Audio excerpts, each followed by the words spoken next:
Okay, before we dive fully into the female rap report card, which I do want to talk about, let's talk about the fact that Dejon Paul had some criticisms of Adam 22 maybe 5-6 months ago. We got into it a little bit. I don't even know if we didn't get into it this I think year. I left a comment, but it was basically the situation that you were critical of in particular. I had a bunch of different guys on the podcast. They were like magicians or something? No, one was this guy Dick Masterson. There was this guy Vito. They're more just like edgelord comedian type podcasters. If I had to put them into a box, and then you have Destiny, who's like a very, very progressive commentator, streamer, etc. And at one point during it, Destiny made a joke that was basically like we were joking about the fact that Destiny at first thought that I was AD. He went to the channel, clicked on a video, saw that the host was AD, and he just figured that must be me since he had the same first 2 letters of my name. And so Destiny said, when he saw it, he said, "Oh, at first I thought you were a black guy, and then I realized you were actually just a slave master of hip hop." That was his joke.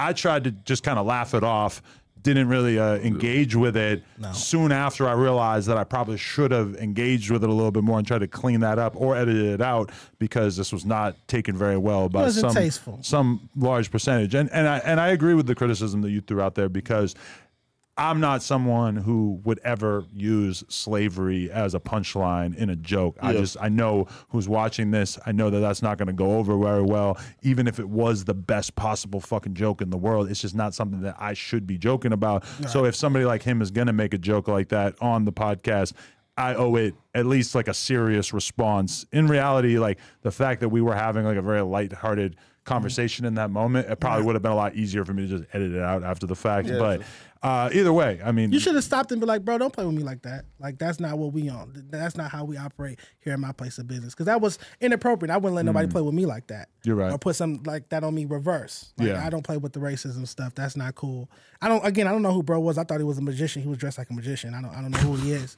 But I didn't think it was funny. But Adam did come on my page and apologize. We talked in the DMs. You did leave a comment in my comments apologizing, and it's noted. It's definitely noted. But you know, it's on you. And I told you that. I'm like, God has to put it on your heart to make you do the right thing. I can't make you do the right thing. Nobody can make Adam, your grown man, do the right thing. God has to put it on your heart to do the right thing in those type of situations. He's like in like atheist though, so maybe God probably won't higher power, metaphorical God, higher power, whatever it is, higher power, universe, whatever, karma, whatever, any universal law you believe in, something has to be put on your heart to make you do the right thing in those type of situations. But okay, you may not say it, but there's a lot of people who probably that you talk to or who you would have a lot in common with, who would say in general that a white man such as myself owning an influential hip-hop media company is in and of itself a big problem. What is your attitude on that? I mean, we've had spats on the timeline over the years. I've definitely called you a culture vulture before. I think I've called you a cracker before on the timeline. Damn. If I'm not mistaken. I think I have. When you interviewed Draco, but then you weren't there for the AZ Chike Rucci interview. That's when me and you first had that first altercation on the timeline. Right. And that was mischaracterized, like as if I didn't want to be there for that interview or whatever. Gina and Duno, I believe it was, they lined that up on their own. I was never invited to that interview. It had nothing to do with me. They set it up, and then I was getting criticism for not being there or whatever. It's because I saw you interview Draco and get his side of the story or whatnot, so I was expecting you to serve the same purpose to AZ Chike and Rucci.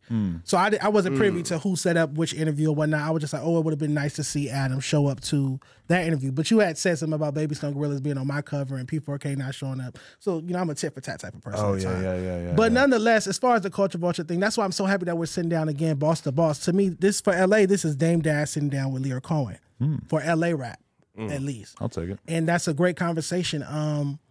Are there things that you do that are culture vultures? Absolutely. But what stands out? What stands out? Most notoriety? Like you push a lot of gang content, but then you don't have like a balance to it.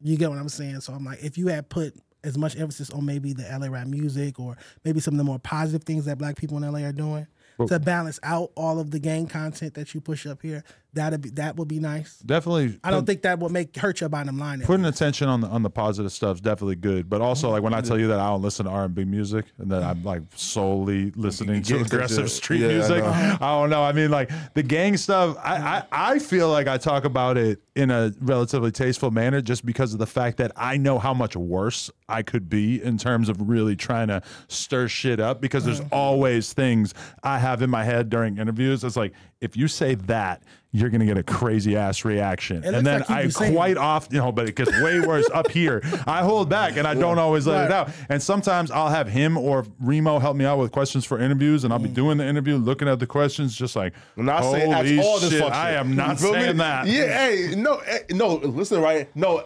especially with the Sea Blue one, I noticed like how you did keep it, just content friendly, you feel me, right?